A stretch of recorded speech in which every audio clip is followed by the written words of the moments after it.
Everyone, I'm Dino Bidal, and welcome to tonight's Dino Bidal Show on SiriusXM channel 127. It is Thursday, August 5th, and let me put it this way. This is the moment. This, right now, is the moment. You might ask, what moment is that?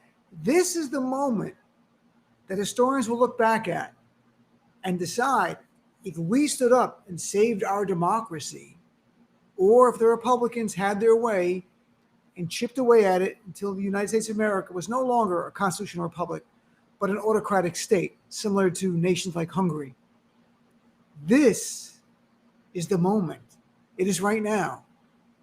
And President Biden talked about this numerous times. I've never heard a U.S. president talk about the contest between democracy and autocracy before at this level, over and over and over. In speeches in March, he made it more about the world. And in January, he talked about it around the world. And the idea of if democracy fails a people, they may look to an autocracy, which is simply a dictator. Don't care about constitution, checks and balances. Look to someone who will deliver what they want or what they need in certain circumstances. When you have two different scenarios of that right now playing out in Tunisia, just the 10th year anniversary of the Arab Spring. Tunisia is where the Arab Spring began, where the quest for democracy began in the Arab world. And Tunisia is in between Algeria and Libya. It's about 12 million people. And there, famously, Mohamed Bouazizi, who set himself on fire to bring attention to the injustice in this country, and the authoritarian leader who was there for 20 years, that led to the Arab Spring. And they've had democracy in Tunisia. Well, about a month ago, that democracy, at least on its face, has ended, in that the leader of the country, who was elected in 2019 as an outsider, suspended the parliament, made himself attorney general and president, and has said he'll form a new government in 30 days. And the people there are cheering it, and they're happy because there's been a huge spike in poverty. You have 30% of the young people have no jobs. As one person put it in a great article in the New York Times today, we have freedom of speech now, but you can't eat freedom of speech. The people have organically began to reject democracy for autocracy because the leader there has promised them a better life, and the parliament and checks and balances were getting in the way. That is one part of what President Biden warned us about. It's more human nature. Now, the difference between the U.S. and Tunisia is we have a longer history, obviously, of democracy. The other instructive model might be, though, Hungary, in where you have a leader, Viktor Orban, elected in 2010, truly as a democracy, who has chipped away little by little at the democracy. There's a reason why Tucker Klansman, also known as Tucker Carlson, is in Hungary this week with Viktor Orban. Viktor Orban is a white nationalist. He calls immigrants invaders. He deals in anti-Semitic tropes about George Soros, just like the GOP.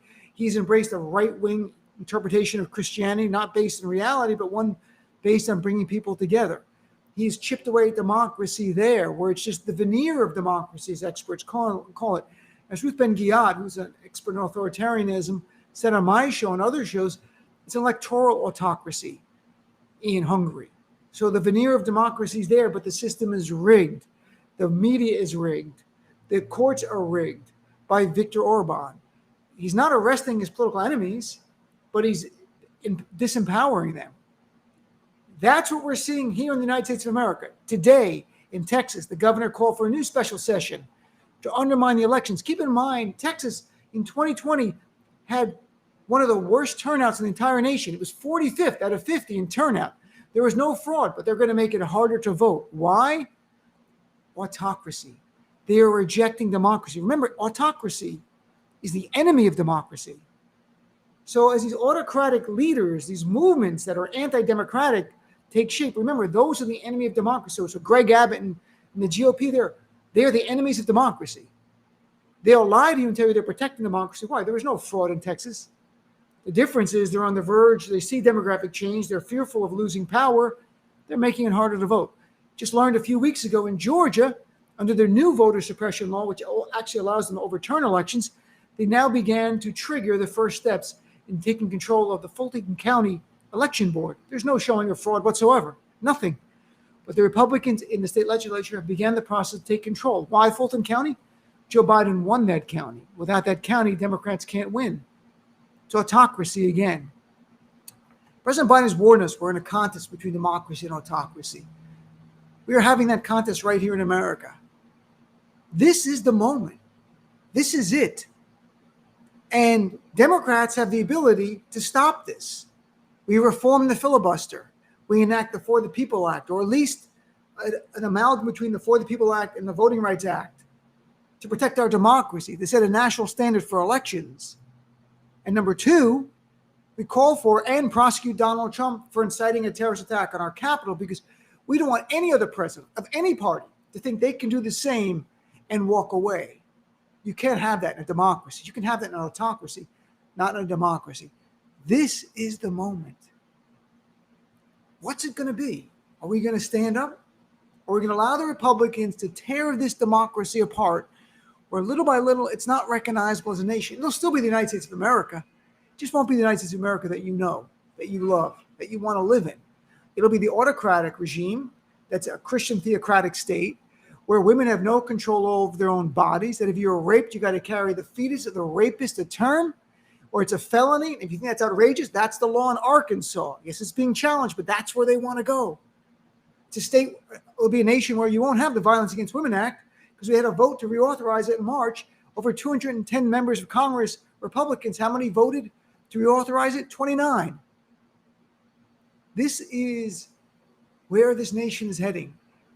And I don't know what more we can do to bring attention. President Biden has done it. He's now got to focus, number one, on voting rights. Once this infrastructure thing is done, good. It's important. Done. Everything has to be voting. Everything preserving our democracy. This is the moment. What's it going to be? It's up to us. We have the power. What's it going to be? We'll talk about that more on my show. My show's live 6 to 9 p.m. on SiriusXM channel 127. If you don't subscribe to SiriusXM, go to the website. There are free trials. Join it. Be a part of it. Be a part of this moment. If you want progress, stay active. This is the time for us. We talked about the greatest generation in the past. It's up to us now to be the greatest generation and save this democracy. Thanks for tuning in.